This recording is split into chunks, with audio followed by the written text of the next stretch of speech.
கண்ணியத்திற்குரிய எல்லாமல்ல அல்லாஹு ஜல்ல ஷானஹு தஆலாவின் நல்லடியார்களே, மனக்குழப்பத்திற்கு இஸ்லாம் கூறும் மகத்தான தீர்வு என்ற இந்த தொடரிலே 11வது நாளிலே நாம் எல்லாம் அமர்ந்திருக்கிறோம். இந்த நிகழ்ச்சியில்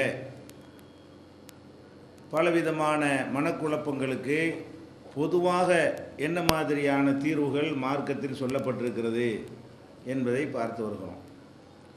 அந்த தொடரில் முக்கியமான ஒரு தீர்வு என்னவென்று சொன்னால், நம்முடைய ஈமானில் நம்ம நம்பிக்கை கொள்ள வேண்டிய விஷயங்களில் 6 விஷயங்களை நம்ப வேண்டும் என்று அல்லாஹும் அவனுடைய தூதரும் நமக்கு சொல்லி தந்திருக்கிறார்கள். அந்த 6 என்ன என்று சொன்னால், அல்லாஹுவை நம்புவது, வானவர்களை மலக்குமார்களை நம்புவது, வேதங்களை நம்புவது, வேதத்தை கொண்டு வந்த தூதர்களை நம்புவது, அதேபோல் 5வதாக இறுதி நாளை இந்த உலகம் அழிக்கப்படும், திரும்ப அல்லாஹ் உயிராக்குவான் என்று நம்புவது, 6வதாக ஒல் கத்ரி ஹைரிஹி ஒ ஷர்ரிஹி மினல்லாஹி தஆலா, விதியை நம்புவது, நன்மை தீமை எல்லாமே அல்லாஹ்வின் புறத்திலிருந்து தான் வருகிறது. இந்த 6ம் சேர்ந்திருந்தால் தான் ஒருத்தர் மூமினாக இருக்க முடியும். அப்போ அல்லாஹ் நம்புவது மற்ற 5 விஷயங்களில் நமக்கு பெருமளவுக்கு குழப்பங்கள் வராது. அல்லாஹ்வை நம்புறது, மலக்குகளை நம்புறது, எப்படி நம்பணும்னு சொல்கிறாங்களோ அப்படி நம்பிட்டு போயிடுவோம். ஆனால் அந்த 6வதாக சொல்லப்பட்டிருக்கக்கூடிய விதியை நம்பணும் என்ற விஷயத்தை பொறுத்த வரைக்கும் அது ஒரு வகையில் பார்த்தா அதுவே குழப்பமாக தோற்றமளிக்கும். இன்னொரு வகையில் பார்த்தா எல்லா விதமான குழப்பங்களுக்கு அதுதான் தீர்வாகவும் இருக்கும். ஒரு வகையில் பார்த்தீங்கன்னா அந்த விதிங்கிற ஒரு கான்செப்ட் இருக்குது இல்லையா, அது ஒரு குழப்பத்தினுடைய ஒரு தோற்றமாக நமக்கெல்லாம் தென்படும். ஏன் குழப்பமாக தென்படுது என்று கேட்டால், குர்ஆன்லையும் ஹதீஸ்லையும் 2 விதமான கருத்தை சொல்லக்கூடிய வகையில் வசனங்கள் செய்திகள் அடங்கி இருக்கின்றன. அது என்ன 2 விதம் என்று சொன்னால், இப்போ ஒரு மனிதன் நல்லவனாக இருக்கிறான். நல்லவனாக இருப்பதற்கு காரணம் அவனுடைய நல்ல செயலா, அவனுடைய நல்ல எண்ணமா, அல்லது அந்த மாதிரி அவன் படைக்கப்பட்டிருக்கிறானா என்று கேட்டால் 2 தாண்டு இஸ்லாத்தில் சொல்லப்பட்டிருக்கிறது. அதாவது ஒன்று சொன்னால் குழப்பம் வராது. நீ நல்லவனாக இருப்பதற்கு காரணம் என்னவென்று சொன்னால், அப்படி நான் ப்ரோக்ராம் பண்ணி வச்சுருக்கிறேன், அப்படி எழுதி இருக்கிறேன், எழுதினவன் தான் நல்லவன் ஆக முடியுமே தவிர நான் யாரை நல்லவன் எழுதலையோ அவன் நல்லவனாக இருக்க முடியாது அப்படின்றும் குர்ஆனில் இருக்கிறது. இன்னொரு பக்கம் பார்த்தீங்கன்னா, நீ நல்லவனாக இருக்கிறதுக்கு உன்னுடைய நடவடிக்கை தான்ப்பா காரணம், உன்னுடைய செயல் தான் காரணம் அப்படின்னு எதில் இருக்குது? குர்ஆனில் 2 கருத்துமே குர்ஆனில் இருக்கிறது. அப்போ அல்லாஹ் யாரையும் வழிகெடுக்க மாட்டான் அப்படின்னு குர்ஆனில் இருக்கிறது. அல்லாஹ் நாடியவர்களை வழிகாட்டுவான், நாடியவர்களுக்கு வழிகாட்டில் விடுவான் அப்படின்னு குர்ஆனில் இருக்கிறது. அப்போ இது ஒரு நேரான பாதையை உனக்கு தந்திருக்கிறோம், விரும்புனா ஏற்றுக்க, விரும்பாட்டி போ அப்படிங்கிற கருத்துலையும் குர்ஆனில் வசனம் இருக்கிறது. அப்போ நம்ம விரும்புனா ஏற்றுக்கொள்ளலாம், விரும்புனா ஏற்றுக்கொள்ளாமல் விட்டுடலாம், நமக்கு ஒரு உரிமை இருக்கிறது, சுதந்திரம் இருக்கிறது என்கிற கருத்துலையும் குர்ஆன் வசனங்கள் இருக்கிறது.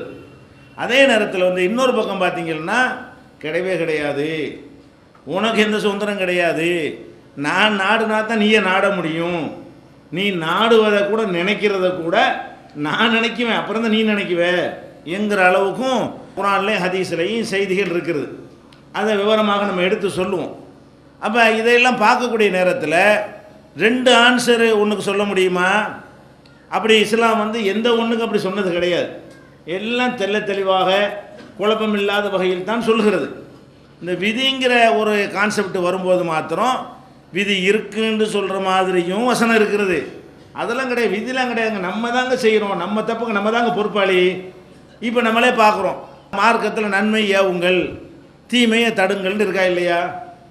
இதனுடைய உள்கருத்து என்ன? நன்மை ஏவுங்கள் தீமையை தடுங்கள்னு சொன்னால் விதி இல்லைங்கிற கருத்தில் அடங்கியிருக்கா இல்லையா? ஏன் இப்போ நன்மை ஏவனு?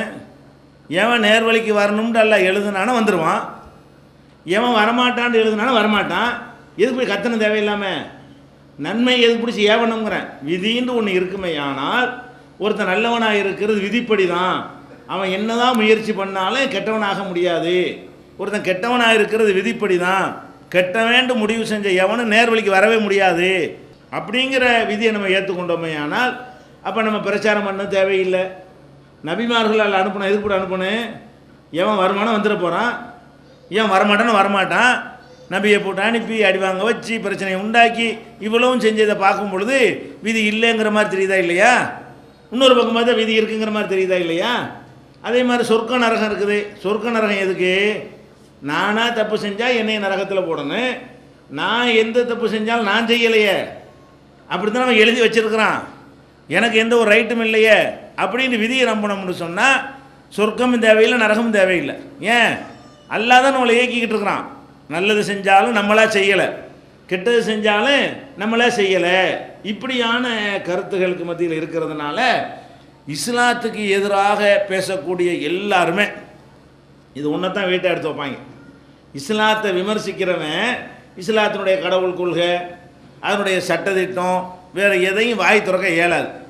சில விஷயங்களில் பெண் உரிமை இந்த மாதிரியான விஷயங்களில் வாயை திறந்தாலும் அதை விட சிறந்த பதில் நம்ம இடத்துல இருக்கிறது. இஸ்லாத்தில் என்ன உண்டு? எந்த மாதிரியான கேள்வி அவன் கேட்டாலும் அதற்கெல்லாம் பதில் சொல்லக்கூடிய நிலை இருக்கிறது.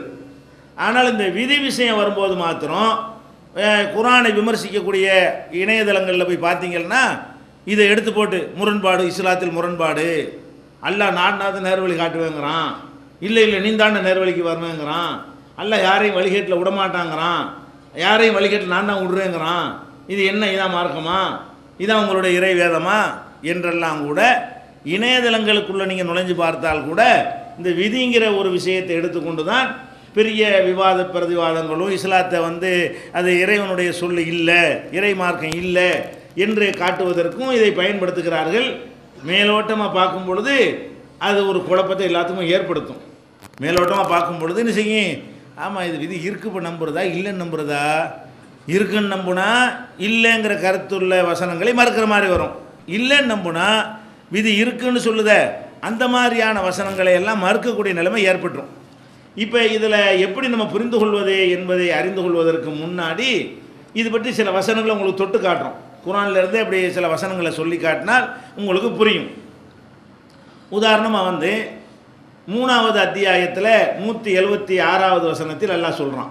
என்ன சொல்கிறான்னு கேட்டால், இவர்களுக்கு ஒரு வழிகட்ட ஒரு கூட்டத்தை பற்றி, காஃபிரான கூட்டத்தை பற்றி அல்லாஹ் பேசும் பொழுது, இவர்களுக்கு மறுமையில் எந்த பாக்கியமும் இருக்கக்கூடாது என்று அல்லாஹ்வாகிய நான் நாடித்தான் இவங்களை இந்த கதிக்கு ஆளாக்கியிருக்கிறேன்.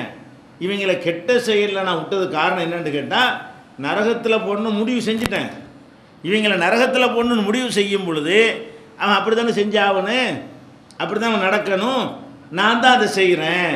ஒருத்தன் கெட்டவனாக இருக்கிறான்னு சொன்னால் வேணும்னு அவனை கெட்ட செயலை செய்ய வச்சு அதுக்கப்புறம் நான் நரகத்தில் போட போகிறேன். இந்த கருத்து 3வது அத்தியாயத்தில் 176வது வசனத்தில் இருக்குது. அதே மாதிரி சில கெட்டவர்களை பற்றி பேசும்போது எல்லாம் சொல்கிறான்னு கேட்டால், லம் யுரிதில்லாஹு அன் யுத்தஹிர குலூபஹும், அவங்களுடைய உள்ளங்களை தூய்மைப்படுத்த அல்லாஹ் நாடவில்லை, தூய்மைப்படுத்தக்கூடாதுன்னு அல்லாஹ் நான் நினைக்கிறேன்.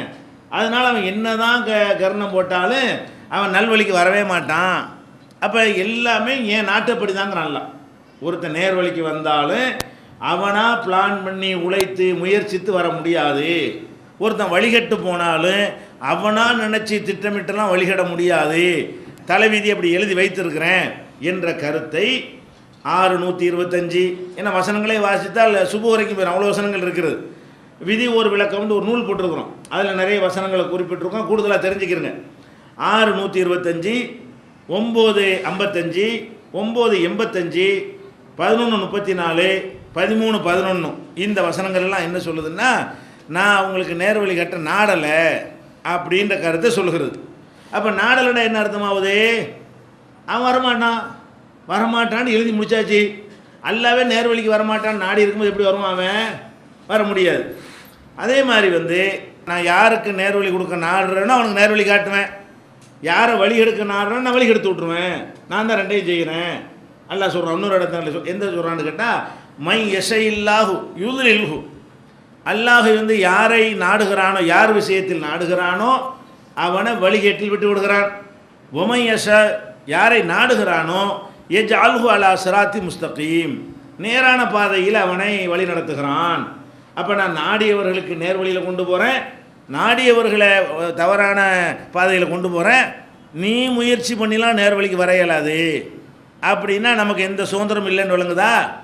நமக்கு எந்த ரைட்டும் கிடையாது. அல்லாஹ் நமக்கு ஹிதாயத்து கொடுக்க நாடுனா தான் நம்ம நல்லவனாக இருக்க முடியும். அல்லாஹ் ஹிதாயத்து கொடுக்க நாடலைன்னு சொன்னால் என்ன தான் முயற்சி பண்ணினாலும் நம்ம நல்லவன் ஆக முடியாது என்ற கருத்தை 6:39, 6:35, 6:107, 6:112, 6:137, 10வது அத்தியாயம் 99வது வசனம், 11வது அத்தியாயம் 118, 119 வசனங்கள், 16வது சூரா 19வது வசனம், 19வது சூறாவில் 93வது வசனம், 42வது அத்தியாயத்தில் 8வது வசனம், 32வது அதிகாரத்தில் 13வது வசனம், 6:111, 74, 56, 76, 30, 81, 29, 6:149 இதில் எல்லாத்துலையும் என்ன இருக்குன்னு கேட்டால், நான் நாடியவனுக்கு நான் நேர் வழி காட்டுவேன், நாடியவனை வழிகாட்டில் விட்டுருவேன், நான் தான் ரெண்டையும் செய்கிறேன், உங்கள் ஒன்றுமே கிடையாது. இதெல்லாம் எதை சொல்லுது? மனிதனுக்கு சுதந்திரம் இல்லைங்கிற கருத்தை சொல்லுது இந்த வசனங்கள் எல்லாமே. அதே மாதிரி ஒருத்தனை வழி கெடுக்கிற நான் தானேங்கிறான்ல. ஒருத்தன் வழிகட்டு போயிட்டான்டா, அவன் எங்கே வழிகட்ட? நானில் வழிகெடுக்கிறேன். நான் வழிகெடுக்க நினைத்து விட்ட பிறகு நீ நேர் வழி காட்டி விடுவாயா? இந்த கருத்து நல்லா கேட்குறான். அது துரியதூன அன் தகுதூமன் அல்லல் எல்லாம். அல்லாஹ் யாருக்கு வழிகெடுத்து விட்டானோ அவனுக்கு நீங்கள் நேர் வழி காட்டிடுவீங்களோ? நான் வழிகேட்டில் விடணும்னு நினச்சி முடிவு பண்ணியிருக்கிறேன், நீ எப்படிப்பா நேர் வழி காட்டுவ? வழிகேட்டில் கொண்டு போய் தள்ளுறதே நான் தான் என்கிற கருத்தை. அதே மாதிரி ஒமை யுலில் இல்லாஹு புலன் தஜிதலஹூ சபீலா, அல்லாஹ் யாரை வழிகெடுத்து விட்டானோ அவனுக்கு எந்த போக்கிடமும் கிடையாது, எந்த நேர்வழி பெறுவதற்கு எந்த வழியும் கிடையாது என்கிற கருத்தை 4:88, 4:143, 7:178, 7:186, 13:27, 13:33, 14:4, 17:97, 18:17, 35:8, 39:23 எல்லாம் குர்ஆன் வசனங்கள். 39:36, 40:33, 42:44, 42:46, 74:31 இது எல்லாத்திலும் எல்லாம் என்ன சொல்கிறான்னு கேட்டால், நான் ஒருத்தனுக்கு வழிகெடுத்திருக்கும் பொழுது நீங்கள் நேர்வழி காட்ட இயலுமா? அவன் நேர்வழிக்கு வந்துடுவானா?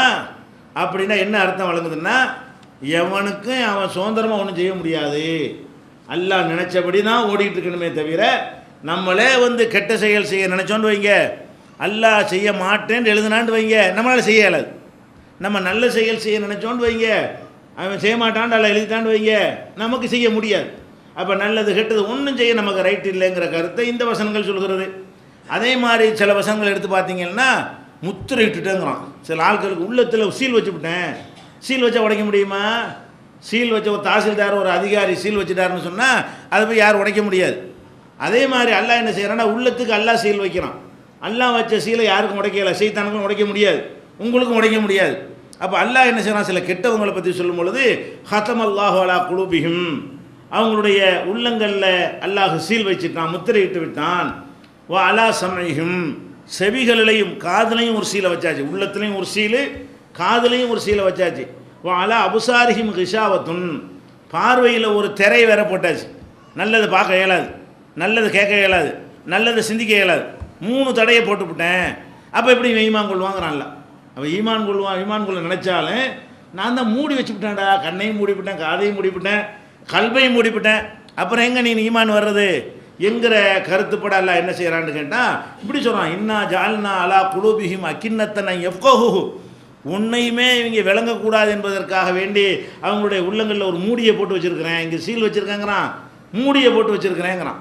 மூடியை போட்டு வச்சா என்ன அர்த்தம்? நமக்கு ஒரு உரிமையும் கிடையாதுண்டாகுதா? ஆகுது. இந்த கருத்தை எல்லாம் 1857 குழப்ப மாதிரி இருக்கேன். ஆனால் தெளிவான தீர்வு தருவதற்கு தான் அதில் சொல்கிறோம். நாளைக்கு எவனாச்சும் உங்களை குழப்பம் தான் போகிறான், முன்னாடியே குழப்பி கலக்கி என்ன செய்கிறது, தெளிவுபடுத்துறது.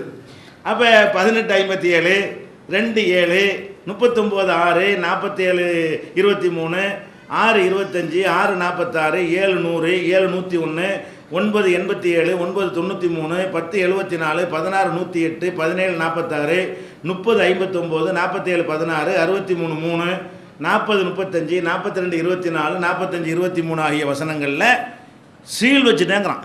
எல்லாருக்கும் உள்ளத்தில் கெட்டவனுக்கெல்லாம் காவிராக இருக்கிறான்னா அவனாக இருக்கிறான். நாளில் மூடி விட்டு வச்சுருக்கிறேன், நாளில் சீல் அடிச்சு விட்டேன், அப்புறம் எப்படி அவன் நேர்வழிக்கு வர்றது அப்படின்னு சொல்லிட்டு அவன் நேர்வழிக்கு வராமல் இருக்கிறதுக்கு அவன் அல்ல காரணம், நான் தான் காரணங்கிறல்ல. அவன் வழிகட்டு போனதுக்கு, காபிரா போனதுக்கு, சைத்தானா போனதுக்கு காரணம் யார்? அவன் இல்லை, நான் தான் அப்படிங்கிற கருத்தை இது இந்த மாதிரியான வசனங்கள் எல்லாம் எல்லாம் சொல்லி காட்டுகிறான். இது ஒரு வகையாச்சா. இந்த மாதிரி கருத்து நிறைய இருக்குது. நம்முடைய குர்ஆன் தமிழாக்கத்தை நீங்கள் எடுத்து பார்த்தா கூட என்ன செய்யும், பொருள் அட்டவணைன்னு கொடுத்துருப்போம். குர்ஆன் தமிழாக்கத்தில் பார்த்தீங்கன்னா பொருள் அட்டவணைன்னு இருக்கும். அதில் அல்லாவை நம்புதல்னு ஒரு தலைப்பு இருக்கும், கொள்கைங்கிற அடிப்படையில். விதியை நம்புதல்னு ஒரு தலைப்பு கொடுத்துருப்போம். அதில் இந்த கருத்தை சொல்கிற வசனங்களையும் பட்டியல் போட்டிருப்போம், அந்த கருத்தை சொல்கிற வசனங்களையும் பட்டியல் போட்டிருப்போம். இதோடு கூடுதலாக இருக்கும். நான் மிக குறைவாகத்தான் தொட்டு காட்டியிருக்கிறோம். இந்த விதி கிடையாதுங்கிற கருத்தை சொல்கிற வசனங்களுக்கும் பட்டியல் அதில் போட்டிருக்கிறோம். விதி இருக்குதுங்கிற கருத்தை சொல்லக்கூடிய வசனங்களையும் பட்டியல் போட்டிருக்கிறோம். இப்போ குறைவாக உங்களுக்கு எடுத்து காட்டியிருக்கிறோம். இதே மாதிரி தான் எல்லாமே சொல்லும். இதை ஒன்று தெரிஞ்சுக்கிறங்க. அப்போ இந்த வசனங்கள்லாம் பார்க்கும்பொழுது நமக்கு என்ன தெரிகிறது, என்னத்துக்கு போட்டு முயற்சி பண்ணணும், எல்லாம் நாடுனா நேர்வழிக்கு ஆகிட்டு போகிறோம், எல்லாம் நாடாட்டி பேசாமல் என்ன செய்வோம், கெட்டவனாக போயிட்டு போகிறோம் அப்படிங்கிற ஒரு முடிவுக்கு நம்மளை தள்ளும். விதி அந்த மாதிரி தள்ளிடும். அதே நேரத்தில் வேறு வசனங்கள் எடுத்து பார்த்தீங்கன்னா இதுக்கு அப்படி நேர் மாற்றமாக இருக்கும். எப்படி மாற்றமாக இருக்கும்? கைஃப யஹ்தில்லாஹு கௌமன் கஃபரு பாத ஈமானியும், ஈமான் கொண்டு விட்டு காஃபிரா போயிட்டாங்கன்னா அப்போ எப்படி எல்லாம் நேர்வழி காட்டுவான்? அவன் தான் காஃபிரா போனாங்கிறான்ல, நான் தான் ஆக்குனேங்கிறான் ஒரு இடத்துல. இங்கே என்ன சொல்கிறான், அவன் காஃபிரா போன பிறகு அவனுக்கு எப்படி நேர்வழி காட்டுறது? அப்போ அவன் காஃபிரா போனது அவனுடைய உழைப்பு, அவனுடைய முடிவு, தீர்மானம் என்கிற கருத்தை 386 அல்லாஹ் சொல்லி காட்டுகிறான். அதே மாதிரி பல வசனங்களில் லா யஹ்தில் கௌமுல் ஸாலிமீன், அநியாயக்கார கூட்டத்திற்கு அல்லாஹ் வழிகாட்ட மாட்டான். அப்போ அநியாயம் அவன் தான் செய்கிறான். அநியாயம் செய்கிற காரணம், அநியாயம் அவன் தான் செய்கிறான். என்ன அர்த்தம்? விதிப்படி செய்யலை. விதிப்படி செஞ்ச அநியாயக்காரன் இல்லையே, அவனா பிளான் பண்ணி செஞ்சதுனால அநியாயக்காரன் ஆகுறான். அப்போ அநியாயம் செய்கிற கூட்டத்திற்கு நான் எப்படி வழிகாட்டுவேன் அப்படின்னு சொன்னால், அநியாயங்கள், அக்கிரமங்கள், பாவங்கள், குற்றங்களை எல்லாம் செய்வது மனிதன் அவன்தான் பிளான் பண்ணி முடிவு பண்ணி என்ன செய்கிறானே தவிர அப்படி அல்லாஹ் ப்ரோக்ராம் பண்ணி செய்யலை. அதனால அவன் அநியாயக்காரனாக போயிட்டான். அநியாயம் செஞ்ச காரணத்தினால தான் வழிகாட்டலை அப்படின்ற கருத்தை 551, 919, 9109, 2850, 4610, 61:7, 62:5, 14:27 இந்த மாதிரி வசனங்களில் பூரா என்ன இருக்கும்னு கேட்டால், அநியாயக்கார கூட்டத்திற்கு அல்லாஹ் நேர்வழி காட்ட மாட்டான் இந்த கருத்துப்பட இந்த வசனங்கள்லாம் சொல்லுகிறது. அப்போ ஒரு மனிதன் அவன் செய்கிற தப்புக்கு அவன் தான் பொறுப்பாளி, விதிப்படி அவன் செய்யலை, அவன் தான் அநியாயம் செய்கிறான், அவன் தான் திட்டமிடுறாங்கிற கருத்து அதற்குள்ளே அடங்கி இருக்கிறது. அதே மாதிரி அல்லாவின் மீது பொய்யை இட்டு கட்டுகிறானே, அவனோட அநியாயக்காரன் யாருன்னு எல்லாம் கேட்குறான். அப்போ இப்படி அவன் எங்கே இட்டு கட்டினா, இவன் தானே ப்ரோக்ராம் பண்ணி வச்சுருக்கான், அப்படி கேட்க முடியுமா? அதுக்கு மாற்றமாக இருக்கிறது. அல்லாவின் மீது இட்டு கட்டுறான், பொய்யை இட்டு கட்டுறான்னு சொன்னாலேயே அவனாக பிளான் பண்ணி ஐடியா பண்ணி அவனுடைய திட்டமிடுதலின் காரணமாகத்தான் மனிதன் இதை செய்கிறான். மனிதன் அவன் தான் செய்கிறானே தவிர இதில் அல்லாவுக்கு எனக்கு சம்பந்தம் இல்லை, அதனால நீ பெரிய அநியாயக்காரன் என்கிற கருத்தை 6:144 சொல்லி காட்டுகிறான். அதே மாதிரி குற்றம் செய்த கூட்டத்திற்கு, அநியாயக்கார கூட்டத்திற்கு வழிகாட்ட மாட்டேன் என்று சொல்கிற மாதிரி, குற்றம் செய்கிற பாவம் செய்கிற கூட்டத்திற்கு நேர்வழி காட்ட மாட்டேன். லா யஹ்தில் கௌமல் ஃபாசிகீன், லா யஹ்தில் கௌமல் ஸாலிமீன் ஒரு இடத்துல சொன்னால் அது சொல்லிட்டோம். இங்கே என்ன சொல்கிறான்னு கேட்டால், லா யஹ்தில் கௌமல் ஃபாசிகீன், குற்றம் செய்யக்கூடிய பாவம் செய்யக்கூடியவனுக்கு நான் என்ன செய்ய மாட்டேன், வழிகாட்ட மாட்டேன். பாவத்தை விட்டு மீண்டு வா, உனக்கு நான் நல்ல வழியை காட்டுறேங்கிறான்ல. அப்போ பாவம் செய்கிற இவன் தான் விளங்குது. பாவம் செய்கிறது விதி பிரகாரம் இருந்தால் பாவம் செய்கிற கூட்டத்துக்கு வழிகாட்ட மாட்டேன்னு இப்படி சொல்கிறது.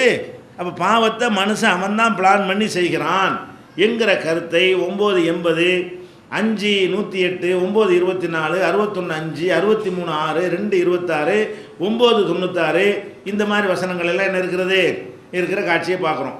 அதே மாதிரி இன்னொரு இடத்துல எல்லாம் சொல்லி காட்டுறான், குல் நபியல் நீங்கள் சொல்லுங்கள், அல் ஹக்கு மிர் ரப்பிக்கும், இந்த உண்மை, இந்த குர்ஆன், இந்த இஸ்லாம் உங்கள் இறைவனிடமிருந்து வந்திருக்கிறது. ஃபமன் ஷா, விரும்பியவர் பொல்யூமின், ஈமான் கொள்ளட்டும். நம்ம விருப்பம் தான், முதல்ல விருப்பம் இல்லைங்கிறான். விரும்பினால் உனக்கு முடியாதுங்கிறான். நான் எழுதி வச்சா தான் உனக்கு ஈமான் கொள்ள முடியுங்கிறான். இங்கே என்ன சொல்கிறான், ஃபமன் ஷா பொல்யூமின், விரும்பினவன் ஈமான் கொள்ளட்டும். ஒமன் ஷா பொல் யக்ஃபுர், விரும்பினா காபிரா போ.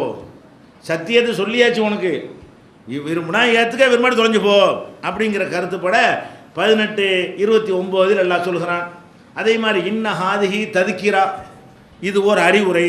இந்த குர்ஆனுடைய செய்திகள்லாம் என்னது, மனித குலத்துக்கு ஒரு அறிவுரை. ஃபமன் ஷா இத்தஹத இலா ரப்பிஹி சபீலா, யார் விரும்புகிறாரோ அவர் அல்லாவின் பக்கம் ஒரு பாதையை ஏற்படுத்தி கொள்ளட்டும், விரும்பலைன்னா சைத்தானின் பக்கம் போய் தொலைஞ்சு போ, நீ தான் முடிவெடுக்கிறேங்கிறான் அல்ல.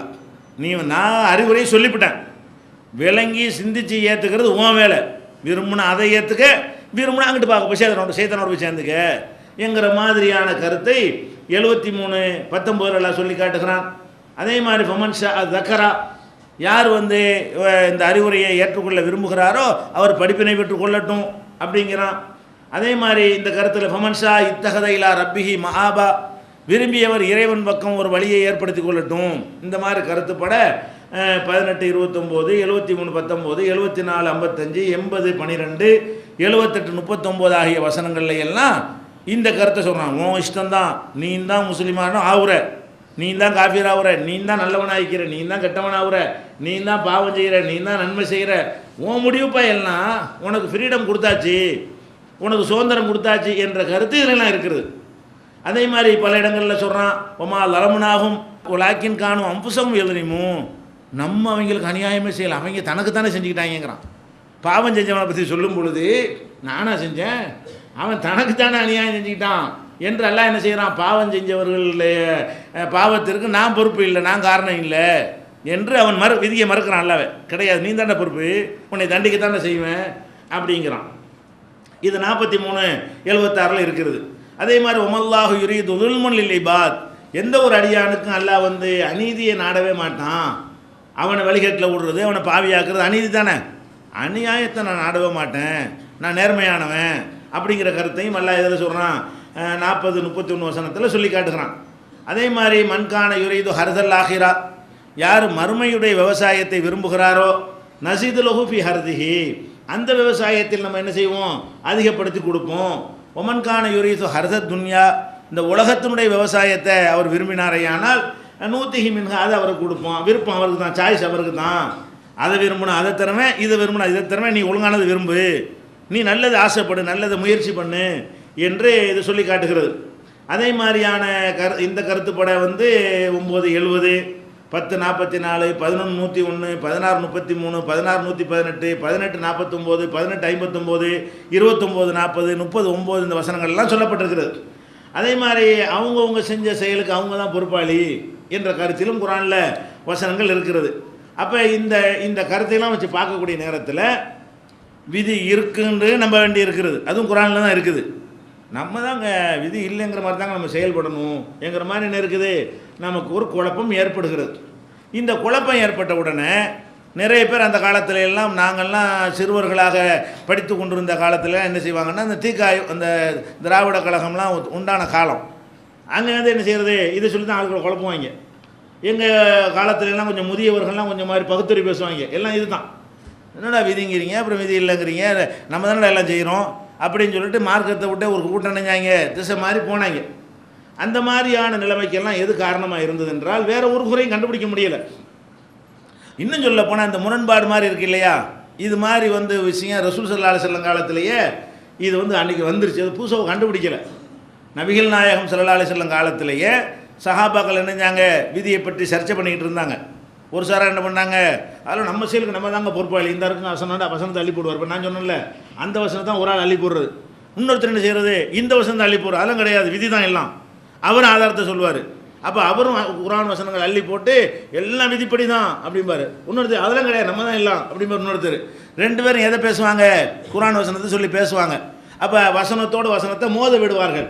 இதை பார்த்த உடனே ரசூல் ஸல்லல்லாஹு அலைஹி வஸல்லம் செஞ்சாங்க, உங்களுக்கு முன்னர் வாழ்ந்த சமுதாயம் அழிந்து நாசமாக போனது எதனால் என்றால், இந்த மாதிரி விதியில் முரண்பட்ட காரணத்தினால தான், நீங்கள் இதில் சர்ச்சை செய்யாதீங்க அப்படின்னு சொல்லிட்டாங்க. அது முரண்பாட்டுக்கு ஒரு லாஜிக்காக என்ன செய்ய முடியாது, தீர்வு கொடுக்க இயலாது, அது முரண்பாடாக தான் தெரியும். இது சரின்னா அது தவறு, அது தவறுன்னா இது சரி, ரெண்டில் ஒன்று தான் சரியாக இருக்க முடியும், ரெண்டும் சரியாக இருக்க முடியாது என்ற காரணத்தினால ரசூல் ஸல்லல்லாஹு அலைஹி வஸல்லம் நமக்கு அன்றைக்கு சொன்ன பதில் என்ன, அது சர்ச்சை பண்ணாமல் நம்பிட்டு போங்க அப்படின்னு சொல்லிட்டாங்க. ஆனால் இதில் முக்கியமாக கவனிக்கிற விஷயம் என்னன்னு கேட்டால், நம்ம வாழுகிற இந்த காலத்தில் இந்த விதிங்கிற விஷயம் இருக்குது இல்லையா, அதுக்கு இப்போ தீர்வு கண்டுட்டாங்க. இது ஒரு 15-10 வருஷத்துக்கு முன்னாடி வேண்டுமானால், அது வரைக்கும் 1400 வருஷமாக 10 வருஷத்துக்கு முன்னாடியிலேருந்து போயிருங்க, ஆதம் அலைஹிஸ்ஸலாம் காலத்திலேருந்து போய்க்கிறங்க. அது வரைக்கும் மனிதனுக்கு வந்து தெளிவு இல்லாமல் இருந்துச்சு. இப்போ நவீன விஞ்ஞானம் இப்போ என்ன சொல்லுதுன்னு கேட்டால், இப்போ இஸ்லாம் என்ன சொல்லுதோ அதே தான் இவங்களும் சொல்கிறாங்க. இஸ்லாம் என்ன சொல்லுது, எல்லாமே ப்ரோக்ராம் படி தான் இல்லை நடக்குது.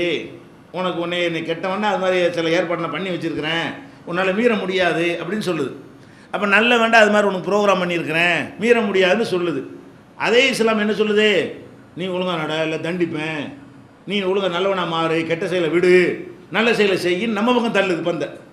ஒரு பக்கம் பந்தை நான் தான் வச்சுக்கிறேங்குது, இன்னொரு பக்கம் பந்தை ஓம் பக்கம் தள்ளியாச்சுங்குது. அப்போ இதை சொல்லும் பொழுது இது முரண்பாடு குழப்பம்னு சொன்னாங்களா இல்லையா? இப்போ என்ன பண்ணுறாங்கன்னு கேட்டால், மூளையை ஆய்வு பண்ணுறாங்க. மனித மூளையை எடுத்து ஆய்வு பண்ணுறாங்க.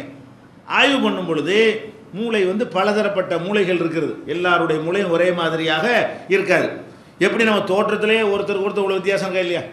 சாதாரண புறத்தோற்றத்தை பார்த்தோம்னு சொன்னாலேயே ஒருத்தருக்கும் இன்னொருத்தருக்கும் மத்தியில் ஒரு 100 வித்தியாசத்தை காட்டலாம். அவ்வளோ வித்தியாசம் இருக்க போய் தான் 100 எண்ணி உங்களுக்கு சொல்ல இயலாட்டாலும் கம்ப்யூட்டரை விட வேகமாக கணக்கு போடக்கூடிய மூளை இருக்குது பாருங்கள், அது அப்படி கணக்கு பண்ணி தான் இவர் வேறு அவருன்னு பிரிக்குதா இல்லையா? இவர் வேறு இவர் நான் எப்படி கரெக்டாக சொல்கிறேன்? அவ்வளோ வித்தியாசம் இருக்குது. நமக்கு சொல்ல வேண்டாம் தெரியாமல் இருக்கலாம், நூற்றுக்கணக்கான வேறுபாடு 2 பேருக்கு இருக்கிறது. அவ்வளோயும் பார்த்துட்டு இதுக்கு சம்மந்தமே இல்லை, மேட்ச் ஆக மாட்டேங்குது, இவர் வேறு தான் அப்படின்னு என்ன செய்யுது, பார்க்குற 2 பேரை பார்த்தோம்னா இவர் இப்ராஹிம் இவர் இஸ்மாயில் கரெக்டாக சொல்லுதா இல்லையா? அந்த மாதிரி ஒரே மாதிரியாக தெரியக்கூடிய ஆட்களில் கூட பல வித்தியாசங்கள் இருக்க போய் தான் அதை வேறுபடுத்தி என்ன செய்யுது, காட்டுகிறது. அப்போ அந்த மாதிரியாக வெளியில் எப்படி வித்தியாசம் இருக்கிறதோ அதே மாதிரி மூளையிலையும் என்ன இருக்கிறது, வித்தியாசம் இருக்கிறது. அப்போ மூளையை ஆய்வு பண்ணுறாங்க. என்ன செய்கிறாங்கன்னா, கெட்ட செயலாக செய்கிறான் பாருங்கள், திருடுறது, கற்பழிக்கிறது, அந்த ஹோமோசெக்ஸ் மாதிரி இயற்கைக்கு மாற்றமான முறையில் வந்து இந்த மாதிரி பாலியல் சேட்டைகள் பண்ணுவது, இது மாதிரியான செயலில் ஈடுபடுறவங்க இல்லையா, பிடிச்சி அவனுடைய மூளைகளை எடுத்து என்ன செய்கிறான், மூளை எடுத்து இல்லை, இப்போ எடுக்கலாம் தேவையில்லை, வச்சுக்கிட்டு என்ன செய்யலாம், ஸ்கேன் பண்ணி மூளைக்கு அறுத்து எடுத்து அல்ல, அந்த மாதிரி அவங்களுடைய மூளை என்ன செய்கிறான், ஆய்வு கொடுத்துல வச்சு ஆய்வு பண்ணுறான். இந்த மாதிரி நம்ம நல்லவனாக இருக்கிறான்ல, பார்த்தாலும் பொறுமையாக இருக்கிறது, நல்ல செயலை செய்கிறது, தான தர்மங்கள் செய்கிறது, இப்படியாக ஒரு நல்ல மனுஷன் பேர் எடுத்தவன் இருக்கிறான்ல, அவனை மாதிரியான ஆட்களை தேர்ந்தெடுத்துக்கிட்டு ஆய்வு பண்ணுறான். ஆய்வு பண்ணுன்னா இந்த மூளையில் ஒரு டைப்பான ப்ரோக்ராம் உள்ள இருக்குது. எந்த மூளையில் இந்த கெட்டது செயலை செஞ்சுருக்கிறானே அவனை வந்து அந்த மூளையில் இருக்கிற ப்ரோக்ராம் அப்படி தான் தள்ளும். ஏன்டா திருடுறான்னு சொன்னால் அப்படி தாங்க இருக்குது. அந்த செக்ஷன் வந்து என்ன தான் செய்யுமா, திருடுன்னு தான் தள்ளும். திருட மாட்டேன்னு காலையில் எந்திரிச்சா கூட திருடுறான்னு கொண்டு தள்ளி விட்டுரும். ஏன், அது அப்படி தான் அமைக்கப்பட்டிருக்குது அப்படின்னு கண்டுபிடிக்கிறான். இவனை பார்த்தா இவனுக்கு இப்படி தான் அமைக்கப்பட்டிருக்கிறது. இவனை திருட சொல்லி புரடியை பிடிச்சி தள்ளினாலும் திருட மாட்டாங்க. இந்த மூளை உள்ளவனை போய் தள்ளுறான்னு திருடுறான்னு சொன்னால் செய்ய மாட்டான். கொலை செய்யலான்னு கத்தியத்தை கொடுத்தா கீழே போட்டுருவான். அவனை பிடிச்சிக்கிட்டு என்ன செய்றீங்க, ஒரு மாலையை கொடுத்து போட்டு வாடனா கத்தியை தான் தூக்குவானே தவிர மாலையை போட மாட்டான். அப்போ இது வந்து மூளை தான் நம்மளை இயக்குகிறது. எல்லாத்தையும் எது இயக்குறது, இப்போ நான் பேசினேன்னா மூளை தான் இயக்குறது. ஒரு வார்த்தைக்கு பிறகு ஒரு வார்த்தை வருகிறது என்றால் மூளை தான் அதை வந்து கமாண்ட் பண்ணுகிறது. ஒரு எறும்பு கடிக்குதுன்னா உடனே இப்படி அடிக்கிறேன், அதையும் மூளையிலிருந்து தான் எல்லாமே உத்தரவு வருகிறது. நம்ம சிரிக்கிறது, அழுகிறது, கோவப்படுறது, ஆசைப்படுறது, கவலைப்படுறது எல்லாம் எங்கே இருக்குது, ஒன்றுக்கும் ஒரு செக்ஷன், அந்த மூளைக்குள்ளே பல லட்சக்கணக்கான செக்ஷன்கள் இருக்கிறது.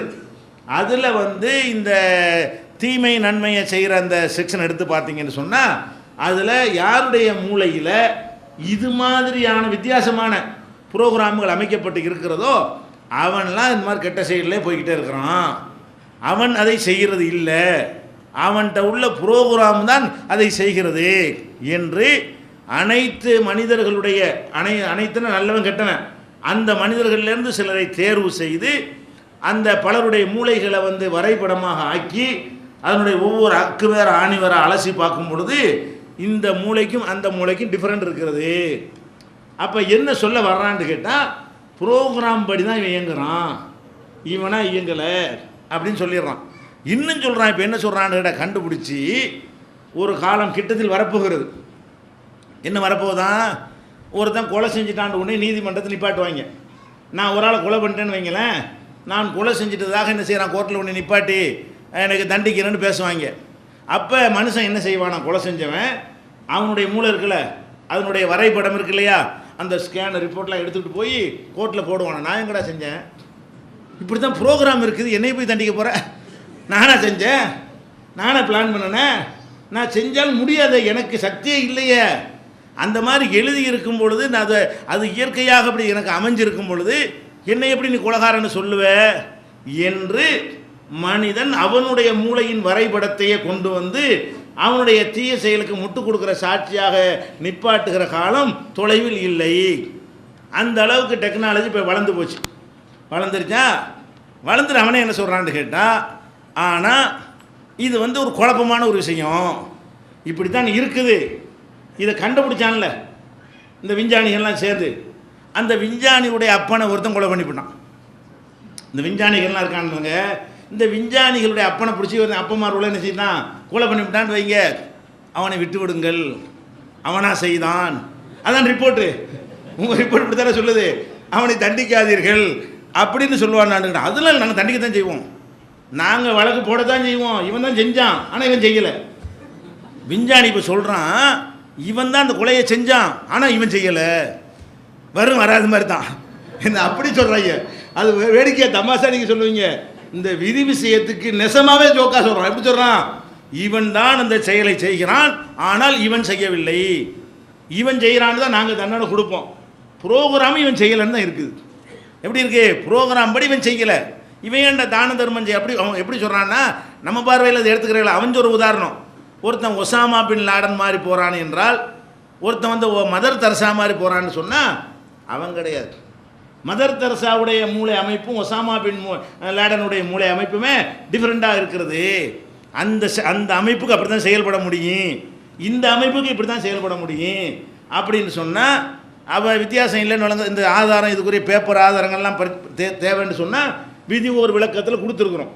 விதி ஒரு விளக்கம்ங்கிற புஸ்தகத்தில் எங்கே கண்டுபிடிச்சான், அதுக்குரிய ப்ரூஃப் என்ன, அதுக்குரிய ஆதாரங்கள் என்ன என்பதெல்லாம் அந்த புஸ்தகத்தில் விளக்கியிருக்கிறோம். அப்போ நீங்கள் என்ன விளங்கிறன்னு, விதியை பற்றி இஸ்லாம் சொல்லும்போது இவ்வளோ கேள்வி கேட்டாங்க. இவனே சொல்கிறான் அவன் தான் செஞ்சான், அவன் செய்யலைங்கிறான். அவன் தான் கொலை செஞ்சான், ஆனால் அவன் கொலை செய்யலைங்கிறான். அவன் தான் திருநான், அவன் திருடலைங்கிறான். இவனே முரண்படுறானே. எந்த முரண்பாட்டை நேற்று வரைக்கும் நம்மள்கிட்ட கேள்வி கேட்டுக்கிட்டு மடக்கிட்டு இருந்தாங்களோ அந்த கேள்வியை நம்ம கேட்குறதுக்கு ஆக்கிவிட்டான்ல. கண்டுபிடிக்கப்படாத காலத்தில் இப்படி இருந்தது. அப்போ இதனுடைய முடிவு என்னத்துக்கு வந்திருக்கிறாங்கன்னு கேட்டால், இது ஒரு குழப்பமான டாப்பிக்கு, நமக்கு குறைவான அறிவை கொண்டு அதை புரிந்து கொள்ள அதை வந்து இது பண்ண முடியலை, அந்த குழப்பத்தை தீர்த்து கொள்ள முடியவில்லை. ஆனால் ரெண்டு உண்மைங்கிறான். ரெண்டு உண்மை இல்லைன்னு நான் இது வரைக்கும் அப்படி தான் சாதாரண அறிவு சொல்லுகிறது. நீ தாண்டா உன் செயலுக்கு பொறுப்பாளி அப்படின்னு சொன்னால் விதி இல்லைன்னு அர்த்தம். விதி தாண்டா பொறுப்பாளி என்று சொன்னால் நீ பொறுப்பாளி இல்லைன்னு அர்த்தம். ரெண்டில் ஒன்று தான் உண்மைன்னு சொல்லிட்டு இருந்தோம்ல. இப்போ சொல்கிறான் அதுவும் உண்மை இதுவும் உண்மை. நம்ம அறிவுக்கு ஒன்று பொய் மாதிரி தெரியுது, ஆனால் ரெண்டு உண்மை. இதனுடைய நுணுக்கத்தை தாத்பரியத்தை புரிந்து கொள்ளக்கூடிய அறிவு இன்றைக்கு மனுஷனுக்கு இல்லை சொல்கிறான். இன்னைக்கு இல்லாட்டி 1000 வருஷம் வந்து இருந்திருக்குமா? அப்போ இந்த விதிங்கிறது எந்த விதியும் குழப்பம்னு சொல்கிறானோ அந்த ப்ரோக்ராம் இருக்குது என்பதும் அறிவியல் பூர்வமான உண்மை. குரானில் சொன்ன அல்லாவுடைய வேதம் இல்லையா, அல்லாஹ் சொன்னதை கண்டுபிடிக்க இத்தனை வருஷம் எனக்கு தேவைப்பட்டிருக்கு. அல்லாஹ் சொல்லும்போது என்னடா இருக்குங்கிறீங்க இப்போ இல்லைங்கிறீங்க அப்படின்னா அதையே ஆராய்ச்சி பண்ணி விட்டு சொல்கிறான் இருக்கு ஆனால் இல்லைங்கிறான். அதானே இப்போ சொல்கிறான். அப்போ இவன் என்னத்தை அச்சு அசலாக குரான் சொல்லுகிறதோ இது அச்சு அசலாக அப்படி சொல்கிறாங்க. அதே நேரத்தில் வந்து விஞ்ஞானப்படி தான் இவன் திருடிட்டாண்டு வைங்க, என் வீட்டில் திருடினா நான் தண்டிப்பேங்கிறான், ஆனால் இவன் திருடலைங்கிறான். எங்கள் ஆராய்ச்சி முடிவு பிரகாரம் அவன் திருடவில்லை, ஆனால் எங்கள் கண்ணுக்கு தெரிகிற பிரகாரம் நாங்கள் தண்டிக்க தான் செய்வோம். எங்கள் கண்ணுக்கு இவன் தான் திருடினான், என் சொத்தை அவன் எடுத்து நான் பார்த்தேன், எங்கள் கண்ணால் பார்த்தேன், நான் தண்டிக்க தான் செய்வேங்கிறான். அட அவனை ஏன்டா குற்றவாளி ஆக்குறீங்க? அவன் குற்றவாளி இல்லை, ஆனால் அவனை தண்டிப்பேன். இது என்ன? இதுதான் விஞ்ஞானம். இன்றைக்கு அன்னைக்கு பெரிய தீக்கா பகத்திருன்னு பேசுனாங்க, அப்போலாம் இது வரல, இது கண்டுபிடிக்கப்படலை. என்னமோ பெரிய பயங்கரமான கேள்வி கேட்குறா சொன்னாங்க. அறிவியல் வந்து நீ மண்டையில் ஒரே தட்டி இஸ்லாம் சொன்னாண்ட கரெக்ட், இப்படி ஒன்று கான்செப்ட் இருக்கிறது. ஒமா ஊத்தி திமினல் எல்மி இல்லா கலீலா, நீங்கள் கொஞ்சமாகத்தான் அறிவு கொடுக்கப்பட்டிருக்கிறீர்கள்ங்கிற ஒரு வரிக்குள்ளே அதுக்கு விடை அமைந்திருக்கு. அதனால் இது குழப்பமாக எடுத்துக்கிறாதீங்க. இது ஒரு இப்படி தான் நல்லா படைச்சிருக்கிறான். ஆனால் கண்டிப்பாக இது பொய் மாதிரி நமக்கு தெரிஞ்சாலும் கண்ணுக்கு முன்னாடி அதை இருக்கும்போது எப்படி செய்வீங்க? ஒரு பொருள் இருக்கிறது, சூடாக இருந்தால் குளிராக இருக்காது, குளிராக இருந்தால் சூடாக இருக்காது, இது தத்துவம். ஆனால் தொட்டு பார்த்தா ரெண்டும் தெரிஞ்சால் என்ன செய்வீங்க? அது தத்துவப்படி என்ன இல்லை, தத்துவ பிரகாரம் இது சூடுன்னா குளிர்ச்சி இல்லை, குளிர்ச்சின்னா சூடு இல்லை, இது லாஜிக்கு. ஆனால் ஒரு பொருளை கொண்டாந்து வைக்கிறாங்க, தொட்டால் சூடாகவும் இருக்குது, என்ன செய்யுது, அது குளிர்ச்சியாகவும் இருக்குது, அவங்க உங்கள் தோலுக்கு தெரியுது, விரலுக்கு தெரியுது. அப்போ எப்படி பொய்யுமீங்க? தெரியுத பந்தத்தை இருக்குதே, இருக்காது லாஜிக் சொல்லுது, மூளை சொல்லுது. எனக்கு தெரியுத சூடாகவும் இருக்குது குளிர்ச்சியாகவும் இருக்குதே, ஒரு நேரத்தில் ரெண்டுமாவும் இருக்குதே. அப்படி ஒன்று இருந்தால், அப்படி ஒன்று நம்ம கண்ணு முன்னாடி இருந்தால் அப்போ நம்ம என்ன செய்வோம்? புரியலை, ஏதோ ஒன்று இருக்குது நமக்கு புரியலை, அப்படி தான் நீங்கள் விதியை எடுத்துக்கொள்ள வேண்டும். இப்போ டாபிக் வருவோம். அப்போ விதி இந்த முரண்பாடாக இருக்குது, நீங்கள் குழம்பாதீங்க. விதி இருக்கிற அறிவியல் பூர்வமாக சயின்ஸ் பூர்வமாக நிரூபிக்கப்பட்டு விட்டது. ஆனால் அந்த விதி என்பது எதுக்காக வேண்டி அல்லாஹ் செஞ்சேன்ற சொல்கிறான் பாருங்கள், அதான் முக்கியமானது. இந்த விதின்னு ஒன்று இருக்குதே, விதியை நம்பிக்கிட்டு வீட்டில் சோம்பி கடன் நான் சொல்லவே இல்லை. நீ பாட்டு சம்பாரிச்சிக்க, நீ நீ வணக்க வழிபாட்டுக்கு முயற்சி பண்ணு. விதியை இஸ்லாம் எப்படி நமக்கு சொல்லுதுன்னு கேட்டால், நடந்த விஷயம் இருக்குல்ல, நடந்த விஷயத்துக்கு தான் விதியை நம்பணும். நடக்க போகிறதுக்கு விதியை பற்றி பேசக்கூடாது. நடந்துருச்சுல, அப்போ விதி தெரிஞ்சு போயிடுது. நேற்று வாப்பா செத்து போயிட்டார், அது விதி. நாளைக்கு அது தெரியாது, அது விதி கிடையாது. நம்ம என்ன செய்யணும்? முயற்சி பண்ணணும். இப்போ சென்ற நிமிடம் வரைக்கும் உள்ளதில் என்னுடைய விதி என்னன்னு எனக்கு தெரியும். என்னுடைய விதி என்ன? 3/4 மணி நேரமாக நின்றுக்கிட்டு இருக்கணும்னு என்னுடைய விதி, அப்படி சொல்லலாம்ல. ஆனால் அடுத்த 1/4 மணி நேரம் நிற்பேனா? தெரியாது. பூசுக்குன்னு போனாலும் போயிடுவேன். வழங்குதா? 3/4 மணி நேரம் ஓடி போச்சு, நான் 3/4 மணி நேரம் என்னுடைய விதி நான் அடித்து சொல்ல முடியும். உங்களுடைய விதி என்ன? 3/4 மணி நேரம், கடந்த 3/4 மணி நேரத்து விதி என்னன்னு கேட்டால் உட்காந்துக்கிட்டு இருக்கிறது விதி. அதான் விதி. ஏன்? தெரிஞ்சு போச்சுல. அடுத்த 1/4 மணி நேரத்து விதி தெரியாது. அப்போ எந்த செகண்டு நம்மளை கடந்து விட்டதோ அப்போ நம்முடைய விதி என்னன்னு தெரிந்து விடுகிறது. எந்த செகண்ட் வரை இருக்கிறதோ விதி தெரியலை. அப்போ நீங்கள் என்ன செய்ய? விதி தெரியல இல்லைங்கிற மாதிரி நட, தெரிஞ்ச பிறகு இருக்குங்கிற மாதிரி நட. இல்லை இஸ்லாம் எப்படி சொல்லுது? இந்த குழப்பத்தை தீர்க்குது. விதி இருக்குதுப்பா, விதி இருக்குன்னு எப்போ நீ நினைக்கணும்? ஒரு ஆள் செத்து போயிட்டாரா, இவருடைய விதி இதான்னு நினச்சிக்க. உசுரோட நோயில் துடிக்கிறாரா, அவர் பொழைச்சிக்கிறவார்னு முயற்சி பண்ணு, வைத்தியம் பண்ணு, ஆஸ்பத்திரி தூக்கிட்டு போ. அப்போ விதியை இஸ்லாம் எப்படி நம்ப சொல்லுதுன்னு கேட்டால், நடந்து முடிந்தவைகளுக்கு நீங்கள் விதியை நம்புங்கள், நடக்க இருப்பதற்கு நீங்கள் விதியை நம்பாதீர்கள். விதி இல்லைங்கிற மாதிரி நீங்கள் அமல் செய்யுங்கள். அப்படி ரசூலுல்லாஹ் கேட்குறாங்க, நாங்கள் விதியை நம்பி சோம்பலாக இருந்து விடலாமா? கூடாது. ஃபஅமலு, அமல் செய்யுங்கள், விதி இல்லைங்கிற மாதிரி செயல்படுங்கள், அது உங்களுடைய கடமை என்று ரசூலுல்லாஹ் சொல்கிறாங்க. இதுதான் இதுக்கு தீர்வு. அப்போ இஸ்லாம் ரெண்டை சொன்னால் கூட உங்களுக்கு இந்த ரிஸ்கையும் சிரமத்தையும் வைக்கலை. ரெண்டையும் உங்களை செய்ய சொன்னால் தான் குழப்பம். இதுலேயும் விதியை நம்பி அதுலேயும் நம்பினா தான் குழப்பம். இஸ்லாம் எப்படி சொல்லுது? ஒரு செகண்டுக்கு முந்தினது வரைக்கும் விதியை நம்பிட்டு போங்க. இது ஏன் அப்படி செஞ்சுருக்கிறோன்னு கேட்டால் அல்லாஹ் சொல்கிறான், மா அசாப மின் முசீபத்தின் ஃபில் அர்லி வலாஃபி அம்புசிக்கும். எந்த ஒரு முசீபத், துன்பம் உங்களுக்கு இந்த பூமியிலேயோ அல்லது உங்களுக்கு உள்ளேயோ ஏற்படுமையானால் இல்லாஃபி கிதாப், அது பதிவேட்டில் எழுதப்பட்டு இருக்கிறது. மின் கபலி அன் நபுராகா, அதை நம்ம வெளிப்படுத்துவதற்கு முன்னாடியே அது எழுதப்பட்டு தான் இருக்கிறது. ஒரு துன்பம் உங்களுக்கு வறுமையானால் வரும் என்பது வருவதற்கு முன்னாடியே எழுதி வைக்கப்பட்டு இருக்கிறது. இன்னதாலிக்கு அலல்லாஹி யசீர், இது அல்லாஹ்வுக்கு ரொம்ப லேசானது என்று சொல்லிட்டு, இது ஏன் அப்படி வைத்திருக்கிறோம் என்றால், லிகைலா தஸவ் அலாமா ஃபாத்தக்கும், உங்களுக்கு எது தவறி விட்டதோ, தவறிச்சுன்னா முடிஞ்சது, விதி தெரிஞ்சு போச்சு விதி. அப்போ எது தவறி விட்டதோ அதற்கு நீங்கள் கைசேதப்படாமல் இருப்பதற்காகவும், வலா தஃப்ரஹூ பிமா ஆத்தாக்கும், அல்லாஹ் எதை உங்களுக்கு தந்திருக்கிறானோ அதில் மமதை கொள்ளாமல் இருப்பதற்காகவும் இந்த விதியை நம்ம ஏற்படுத்தி இருக்கிறோம். விதியுடைய நன்மை அல்லாஹ் சொல்கிறோம். விதியை ஏன் ஏற்படுத்துகிறோம்னா, உங்கள் அப்பா மூத்தா போயிட்டாரா, மூத்தா போகிறதுக்கு முன்னாடி விதி இல்லைன்னு நம்பு, அவருக்குரிய எல்லா விதமான ட்ரீட்மெண்ட்டும் செய். அப்போ விதி இல்லைங்கிற மாதிரி எல்லா செயல்பாடும் பண்ணிடு. இறந்து போயிட்டாரா, உடனே என்ன செய்யணும்? நம்ம என்ன பண்ண முடியும்? எழுதியிருக்கிறோம், போயிட்டாரு. அப்போ எப்படி ஈஸியாக போயிருக்காங்க, மனசு எப்படி காற்று மாதிரி போயிடுது. எல்லா முயற்சியும் பண்ணி அவர் இறந்துட்டாருங்கும் பொழுது இந்த விதியை நீங்கள் நம்புனீங்க என்று சொன்னால் அந்த சுமையை அது வாங்கி கொள்கிறது. ஒரு சுமை தாங்கி மாதிரி இந்த சுமையை அது தாங்கி கொண்டு நம்முடைய உள்ளத்தை அப்படி காற்று மாதிரி லேசாக்கி விடுகிறது. அப்போ பெரிய பல மில்லினியர், பல கோடிகளுக்கு அதிபதியாக இருக்கிறீங்க, அதை காப்பாற்றுறதுக்குரிய எல்லா முயற்சியும் பண்ணுறீங்க. திடீர்னு ஒரு நாள் எல்லாம் போயிடுச்சு. ஒரு நாள் நினைஞ்சிருச்சு, ஒரு சுனாமி வந்துச்சு, ஒரு ஏதோ ஒன்று வந்து தீ பிடிச்சி, ஏதோ ஒன்று வந்துச்சு, அதில் கொள்ளைக்காரன் வந்தான், திருடிட்டு போயிட்டான்னு ஏதோ ஒன்று நடந்துச்சு, ஒன்றும் இல்லாமல் போயிட்டீங்க.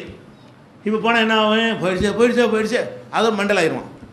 இதையே நினச்சிக்கிட்டு ஒருத்தன் இருந்தான்னு சொன்னால் அவன் லைஃப் அதோடு தொலைஞ்சு போயிடுச்சு. அப்போ விதின்னு ஒன்று அவன் நம்பினா என்ன நினைப்பான் தெரியுமா? சரி இப்படி அல்லா எழுது நடந்து போச்சு, என்ன செய்ய நம்ம என்ன செய்ய முடியும்? இப்படி தான் நல்லா எழுதியிருக்கான்னு தெரிஞ்சு போச்சுல, யாரெல்லாம் நீ எழுதுனது யாருக்கு மீற முடியும்? இப்படி சொல்லி பாருங்க, உங்களுக்கு அப்படியே அமைதி. எந்த விதியை வந்து மனக்குழப்பத்துக்கு காரணமாக சொல்கிறானோ அதுதான் மருந்தாகவே இருக்கிறது. முள்ளால் எடுக்கிறதுமா பாருங்களேன் ஹோமியோபதியில், அந்த கான்செப்ட் பிரகாரம் எல்லாம் என்ன செய்கிறான், குழப்பத்தினால் எடுக்கிறான். குழப்பம் மாதிரி தெரியுதா? அதாண்டா மருந்து, அதாண்டா நீ அதை போய் நோய்ங்கிற மருந்தே என்னதான், அதுதான் மருந்தே இருக்கு. நீ விதியை நம்புனேன்னு சொன்னால் உனக்கு எல்லா குழப்பம் எந்த இழப்பு வந்தாலும் என்ன செஞ்சிருவேன். இது நம்மை மீறிய ஒரு பெரிய இடத்து விஷயம், இப்படி எழுதப்பட்டு இருக்கிறது, இது என்ன இருந்தாலும் நடந்தே தான் தீரும். இதை எந்த ஒரு பெரிய டாக்டராக இருந்தாலும் நீ கோடி கோடியாக செலவழித்தாலும் உன்னால் முடியாது அப்படிங்கிறது அவர் இறந்த பிறகு தெரியுது. அதை ஏற்றுக்க, அந்த உண்மை நம்பிக்கை அப்படின்னு சொல்லி அல்லாஹ் 57வது அத்தியாயத்தில் 22, 23 வசனங்களில் இந்த விதின்னு ஒன்று உங்களுக்கு தந்தது எதுக்கு தெரியுமா? இதை தரலைன்னா மற்ற மதத்துக்காரங்க மாதிரி நீங்கள் மனக்குழப்பத்துக்கால அப்பா இறந்துட்டாங்கிறதுக்காக வேண்டி, அல்லது பொண்டாட்டி மூத்தா போயிட்டதுனால, புருஷன் செத்து போயிட்டதுனால எல்லாத்தையும் தொழிலை விட்டுருவான், கடைக்கு போக மாட்டான், அப்படியே தள்ள கழிச்சு உட்காந்துருப்பான்.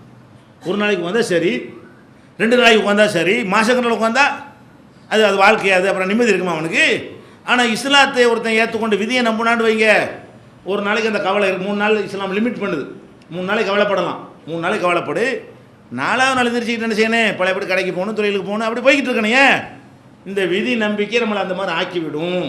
இன்னும் சொல்ல போனால் அறிவியல் பூர்வமாக, விஞ்ஞான பூர்வமாக, சோதனை பூர்வமாக நிரூபிக்கப்பட்ட ஒரு உண்மையை உங்களுக்கு பலமுறை சொல்லி இருக்கணும். என்ன உண்மை என்று கேட்டால், இந்தியாவிலேயே கேரளாவில் தான் படித்தவங்க அதிகம். இந்தியாவில் இருக்கிற மாநிலங்களில் கேரள மாநிலத்தில் தான் படித்தவர்கள் அதிகமாக இருக்கிறாங்க. அந்த மாநிலத்தில் தான் தற்கொலை செய்கிறவங்களும் அதிகமாக இருக்கிறாங்க. படித்தவங்களும் ஜாஸ்தி அங்கே தான், தற்கொலை செய்கிறவங்களும் எங்கே அதிகமாக இருக்கிறாங்க? ஒரு சின்ன பிரச்சனை புதுசு மண்டை போட்டுருவாங்க. அப்போ இந்த மாதிரி வந்து தற்கொலை செய்யக்கூடியவர்கள் வந்து படித்த சமுதாயத்தில் தான் என்ன செய்கிறாங்க, கேரளாவில் அதிகமாக இருக்கிறாங்க. அப்போ கேரளாவில் இருந்து என்ன செய்கிறாங்கன்னு கேட்டால், ஒரு நிபுணர் குழுவை அமைத்து ஏன் நம்ம மாநிலத்தில் தற்கொலை நிகழுது, அதுக்கு என்ன காரணம், இதை ஆய்வு செய்யுங்க அப்படின்னு சொல்லி ஆய்வுக்கு விடுறாங்க.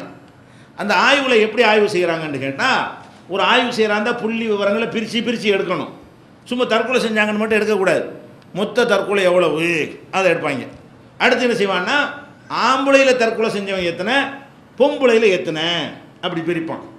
அப்போ கல்யாணம் ஆனவங்களில் தற்கொலை எத்தனை, கல்யாணம் ஆகாமல் தற்கொலை செஞ்சவன் எத்தனை பேர் அப்படின்னு எடுப்பான். அதே மாதிரி வந்து 30க்கு மேலே தற்கொலை செஞ்சவன் எவ்வளவு வயசு, 30 கீழே தற்கொலை செஞ்சவன் எவ்வளவு அப்படின்னு எடுப்பான். படித்து டிகிரி வாங்கினவனில் வந்து தற்கொலை செஞ்சவன் எவ்வளவு, முக்கால்வாசி படிச்சுட்டு அந்த மாதிரி தற்கொலை செஞ்சவன் எவ்வளவு அப்படின்னு எடுப்பான். இப்படி பல விதமான கோணங்களில் பல மாவட்டங்களை பிரிச்சுலாம் எடுப்பான். அப்படி எடுக்கும் பொழுது மத அடிப்படையில் ஒரு கேள்வி வைக்கிறான். எப்படி வைக்கிறான்? அப்போ முஸ்லீமில் தற்கொலை எவ்வளவு, இந்துவில் தற்கொலை எவ்வளவு, கிறிஸ்தவர்களில் தற்கொலை எவ்வளவு, நாத்திகர்களில் தற்கொலை எவ்வளவு, பௌத்தர்களில் தற்கொலை எவ்வளவுன்னு சொல்லி அந்த பட்டியலை பல கூறாக பிரிக்கும் பொழுது அதில் ஒரு பிரிவு எது, மத அடிப்படையில். மத அடிப்படையில் எடுத்து பார்க்கும் பொழுது மற்றவன்லாம் 100க்கு 95 பேர் தற்கொலை பண்ணான்னு சொன்னால் நம்ம 5 பேர் பண்ணுறோமா. முஸ்லீம் மட்டும் என்ன செய்கிறான்னு கேட்டால் 100க்கு 5ங்கிற கணக்கில் இருக்கிறான், மற்றவங்க 95கள் இருக்கிறான். இவங்களுக்கு ஒரு ஆச்சரியமாக இருக்குது, என்னடா எல்லாமே வந்து பல காரணங்களை சொல்லி அவன் பண்ணுறான். இது வந்து அவன் வியப்பாக இருந்துன்னு செய்கிறது, முஸ்லீம்கள் ஏன் கம்மியாக தற்கொலை செய்கிறாங்க, அவங்கள தற்கொலையிலேருந்து தடுப்பதற்கு என்ன காரணம், எதனால் அவங்களுக்கு தற்கொலை உணர்வு வரமாட்டேங்குது அப்படின்னு சொல்லும் பொழுது அதை ஒரு பிரத்யேகமாக அதுக்கு போய் ஆய்வு செய்கிறான். ஆய்வு செஞ்சால் அதில் என்ன சொல்கிறான்டா, அவங்களுக்கு மத நம்பிக்கைன்னு ஒன்று சொல்லி கொடுத்துட்றாங்க சின்ன வயசுலேயே. அதில் அந்த விதிங்கிற அந்த கான்செப்டை அவங்க வந்து எல்லாம் கடவுளுடைய நாட்டப்படி நடக்கிறது என்பதை பதிய வச்சிடுறாங்க. அந்த விதியை நம்புகிற காரணத்தினால் எந்த துன்பம் ஏற்பட்டாலும் எல்லாம் கடவுளுடைய சித்தப்படின்னு சொல்லி என்ன செய்கிறாங்க, உளப்பூர்வமாக அப்படி அதை எடுத்துக்கொள்கிறார்கள் துன்பங்கள் வரும் பொழுது. அதனால் அவங்க வந்து சாவுறது இல்லை. இந்த தற்கொலை செய்கிறதுனால வந்து பெரிய பயங்கரமான குற்றமாக அவங்க மார்க்கத்தில் சொல்லப்பட்டிருக்கிறது. அதனால் இப்படி பல காரணங்களை சொல்லி அவங்களுடைய மத நம்பிக்கை தான் என்ன செய்கிறது, தற்கொலை செய்வதை தடுக்குதுங்கிறான். அப்போ இந்த விதிங்கிறது என்ன குழப்பம் வந்தாலும் நீங்கள் என்ன முடிவுக்கு வந்துடுனே, இந்த குழப்பத்தை நீ இதுக்கு இடிஞ்சு நீ போயிடாத, இதுக்காக நொந்து போயிடாத. நீ தோல்வி அடைந்தால் நீ தோல்வி அடையலை, நீ அடைஞ்சிருந்தானப்போ உன்னை உறுத்துது, நீ அடையலையே அப்படி எழுதியிருக்கிறான். அல்ல அப்படி எழுதியிருந்தா நான் ஏன் போட்டு ஆழ்த்திக்கிறேன்னு? இறைவன் எழுதுனா நான் நடந்து விட்டது, எனக்கு ஒன்றும் பிரச்சனை, சிரிச்சுக்கிட்டு போ, ஏன்டா தோத்துட்டேன், தோத்த பிறகு சொல்லலாம், தோக்குறதுக்குன்னு சொல்லி ஃபெயில் ஆகிடக்கூடாது, முயற்சி பண்ணணும். தோத்த பிறகு கேட்டான்னு சொன்னால் அல்லா எழுதிட்டு நான் என்ன பண்ணுறது, அல்லா எழுதியிருக்கிறான் அப்படி சொல்லிப்பார். அப்போ சமூகத்தில் நடமாடினா அல்லான்னு ஒன்று இருக்கான் இல்லைங்க, நம்ம என்னங்க செய்யறோம்னு சொல்லிப்பார். அப்போ உன்னுடைய கௌரவம் பாதிக்குமா? அப்படி நெஞ்ச நிமிஷம் சொல்லிட்டு போயிட்டு இருக்கலாமா? ஏன் மார்க் கம்மியாக வாங்கினான்னு கேட்டால் என்ன செய்யணும்? அதுக்கு நான் என்ன பண்ணுறது? அல்லா அப்படி செஞ்சுட்டான், நான் நல்லா தான் படித்தேன், அல்லா அது மாதிரி அமைச்சிருக்கிறான். அந்த கேள்விகள் எனக்கு தெரிஞ்ச கேள்வி வராமல் ஆக்கிவிட்டான், தெரியாத கேள்வி வந்துருச்சு, நான் தோற்று போயிட்டேன். என்ன பெரிய விஷயம் இதுக்கே பாழ்த்திக்கிறீங்க? எதுவே நடக்கட்டுமே. அப்போ எல்லாமே மௌத்தாக இருக்கட்டும், நோயாக இருக்கட்டும், வறுமையாக இருக்கட்டும், பல தோல்விகளாக இருக்கட்டும், என்ன விதமான இழப்புகள் வந்தாலும் வந்து முடிஞ்ச பிறகு நம்ம செய்ய வேண்டிய வேலையை நம்ம கரெக்டாக செஞ்சிட்டோம், நமக்கு மிஞ்சின ஒரு சக்தி இருந்து கொண்டு இந்த வேலையை செய்திருக்கிறது அப்படி நினைத்தோமையானால் இதுக்கு மிஞ்சின ஒரு ஆறுதல் இருக்கா, மருந்து இருக்குமா? இந்த விதிக்கு நிகரான, விதியை நம்புறதுக்கு நிகரான ஒரு மருந்தே கிடையாது. நமக்கு ஒரு குழப்பம் மாதிரி தெரிஞ்சால் கூட அது இந்த காலத்து தெரிய தேவையில்லை. இதே விஷயத்தை விதியை பற்றி நம்ம அந்த கண்டுபிடிப்புகள்லாம் வர்றதுக்கு முன்னாடி நம்மளும் பேசணும். ஒரு 10 ஆண்டுகளுக்கு முன்னாடிலாம் பேசியிருக்கிறோம். அப்போலாம் கூட இந்த கண்டுபிடிப்புகள் வரலை. அப்போ என்ன செஞ்சோம்? அது குழப்பமாக இருக்கு, அப்படி ஏற்றுக்கிறங்கன்னு தான் சொன்னோம். இப்போ எல்லாம் நினைஞ்சிட்டான், இந்த மூளையை ஆய்வு செஞ்சு கண்டுபிடிச்ச பிறகு மேட்ரை இப்படி தான் இருக்குதா, அப்போ குழப்பத்துக்கு மேட்ரை இப்படி தான் அமைச்சே வச்சுருக்கிறான், நம்ம சிந்திக்கிற மூளைக்கு தான் கோளாறு இருக்குதா, கம்மியாக இருக்குதான்னு இப்போ புரிஞ்சுக்கிட்டோம். அப்போ அந்த மாதிரியான ஒரு அடிப்படையில் நம்ம விளங்கி பார்க்கும் பொழுது விதியை நம்புதல், 6 விஷயத்தை நம்ப சொல்லுது மார்க்கம் பாருங்கள். அல்ல 5 விஷயத்தை குழப்பம் இல்லாமல் நம்பிடுறீங்க. 6வதாக விதியை நீங்கள் நம்பும் பொழுது எந்த ஒரு துன்பம் வந்தாலும் உங்களுக்கு பிரச்சனை வராது. அதே மாதிரி இன்பம் வருதுன்னு வைங்க, சும்மா வர 100 ரூபாய் 1000 ரூபா போய் 1000 ரூபா 1 லட்சமாக போனால் ஒருத்தன் சகிச்சுக்கிடுவான், தாங்கிடுவான், அதுக்கு தன்னை பக்குவப்படுத்திக்கிடுவான். தெருவில் பிச்சைக்காரனாக இருந்தவனுக்கு 10,000 கோடி கையில் கொடுத்தேன்னு வைங்க, பிச்சை எடுத்துக்கிட்டு இருந்தான், அடுத்த நாளைக்கு 10,000 கோடியை கொடுத்தா அதுவும் அவனை மெண்டலாக்கி போடும். ஏன்? அந்த இன்பத்தை படிப்படியாக என்ன செய்யணும், சுமந்தா தான் அது மூளை கொஞ்சம் கொஞ்சமாக பக்குவம் அடையும். அந்த இன்பமே அதிகமாக வந்தால் சில சந்தோஷ செய்தி கேட்கும் பொழுது நீங்கள் ஜனாதிபதி ஆகிட்டலாம்னு ஒருத்தன் போய் சொன்னீங்கன்னு வைங்க, அட்டாக்கும் செத்து போயிடுவான். ஏன்? நெசமாகவே ஆகிட்டான்னு வைங்க, அவனுக்கு தாங்கலை, நான் எப்படி ஆனேன், எப்படி நடந்துச்சுன்னு கேட்பான். அந்த இன்ப அதிர்ச்சியில் நினைஞ்சிடறான், மண்டையை போட்டுறான். அப்போ அதுக்கு மருந்துங்கிறான். நல்லா என்ன செய்கிறான், உனக்கு துன்பங்கள் ஏற்படும் போது மாத்திரம் இப்படி செஞ்சிடாத, இன்பங்கள் வந்தால் கூட என்ன செய்யணும், கோடி சொன்னான் அப்படி தான் எழுதி வச்சுருக்கானா, நம்ம முயற்சி என்னங்க இருக்குது, எல்லாம் எழுதி தான் ஓகே அப்படின்னு நினச்சி பாரு. எவ்வளோ பெரிய இன்பம் வந்தால் உங்களுக்கு தாங்க முடியுமா இல்லையா?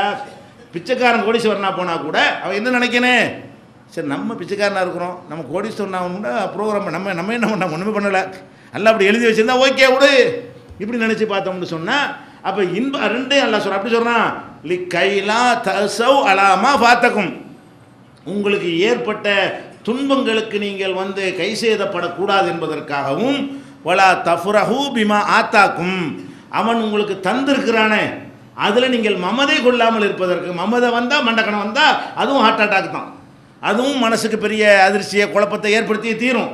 2ம் வரக்கூடாது என்பதற்காகத்தான் நான் இந்த விதிங்கிற கான்செப்டை உங்களுக்கு தந்திருக்கிறேன். அந்த விதிங்கிற ஒரு அமைப்பை உண்டாக்கி இருப்பது எதுக்குன்னு கேட்டால் உன்னுடைய மனக்கவலையை மாற்றுவதற்கு மருந்தாகத்தான் என்று இந்த காரணத்தை எல்லாம் சொல்லித்தர்றான். குர்ஆனில் என்ன செய்யறான், விதியை நான் ஏற்படுத்தின காரணம், அதனால எல்லாத்துக்குமே நீங்கள் என்ன செய்யுங்க, ஒரு தீர்வு வரலன்னு சொன்னால் விதியில் இதுக்கு பாரத்தை போட்டு பாருங்கள், நடந்து முடிஞ்ச பிறகு சரி இல்லை இப்போ அதான் விதி, நம்ம என்ன பண்ணுறது, எல்லாம் நாடிட்டான், எழுதி வச்சிருக்கிறான், பிறக்கிறதுக்கு முன்னாடி கருவறையில் இருக்கும் பொழுதே நமக்கு இதான் நடக்கும்னு எழுதி வச்சுக்கிட்டான். இதுவரையும் தெரியாமல் இருந்துச்சு, இப்போ நடந்தோன்னு நமக்கு தெரியுது. இதுவரையும் தெரியாமல் இருந்துச்சு, அதுக்கான கடை வைக்க போக மாட்டேன், தொழில் போக மாட்டேன்ற கூடாது. நடக்காத வரைக்கும் நீங்கள் எதிர்காலத்துக்கு முயற்சி பண்ணிக்கிட்டே இருக்கணும், உழைத்து கொண்டே இருக்கணும். நடந்து முடிஞ்ச விஷயங்களுக்கு மாத்திரம்தான் விதியை நம்பணும். இப்போ நபிகள் நாயகம் ஸல்லல்லாஹு அலைஹி வஸல்லம் அவங்க என்ன செய்கிறாங்கன்னா, அவங்க வீட்டில் இருக்கும்போது அவங்க மக என்ன செய்கிறாங்க, இது எப்படி அந்த ஸ்டடியை கொடுக்குன்னு பாருங்களேன்.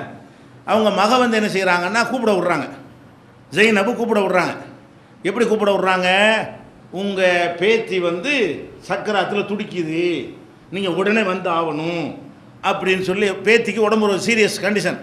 அப்போ ரசூலுல்லாஹ் என்ன செய்கிறாங்க, கூப்பிட விடுறாங்க. அப்போ ரசூல் ஸல்லல்லாஹு என்ன செய்கிறாங்கன்னு கேட்டால், கூப்பிட வந்த ஆட்கள்கிட்ட போய் என் மகள்கிட்ட போய் பொறுமையாக இருக்க சொல்லு. இன்னலில்லாஹி மா ஆத்தா, அல்லாஹ் எதை கொடுத்தானோ அது அவனுக்குரியது. உலகுமா அகத, எதை எடுத்துக்கொண்டாலும் அது அவனுக்குரியது. அவன் கொடுத்தது அவனுக்குரியது தான், அவன் எடுத்துக்கொண்டது அவனுக்குரியது. அதனால் அவர்கள் தகத்தசிபர் பொறுமையை கையாளட்டும் அப்படின்னு சொல்லி ஓடிப்புறாங்க. அதே மாதிரி போய் இந்த பேத்திங்கிறது இவ்வளோ அன்பு செலுத்தின ஒரு பேத்தி இந்த சக்கராத்தில் இருக்குன்ற ஒரு செய்தி வருகிறது. அப்போ கூட என்ன செய்கிறாங்க, நிதானமாக கவலையெல்லாம் படுறாங்க. அந்த ரெண்டாவது தடவை போகிறாங்க, மறுபடியும் திருப்பி அழைச்சவனை போகிறாங்க, அந்த குழந்தைய பார்க்குறாங்க, மூச்சு இழுக்கிறது, கண்களில் தாரதாரியாக கண்ணீர் வடிகிறது. ஆனால் இதெல்லாம் மனிதன்கிற முறையில் வருகிறது. ஆனால் அந்த சபரை அவங்க மீறினாங்கன்னா மீறவே இல்லை. ஏன் கத்துறீங்க, ஏன் அழட்டிக்கிறீங்க, எல்லாம் நானும் நடக்குது, அவன் நாடியதை எடுத்துக்கொள்வான், அவன் எதை வேணாலும் செய்வான் என்று சொல்லி அந்த நிதானத்தை அங்கே கடைப்பிடிச்ச சம்பவத்தையெல்லாம் பார்க்குறோம். இது அவங்களுக்கு மாத்திரம் உள்ளது கிடையாது.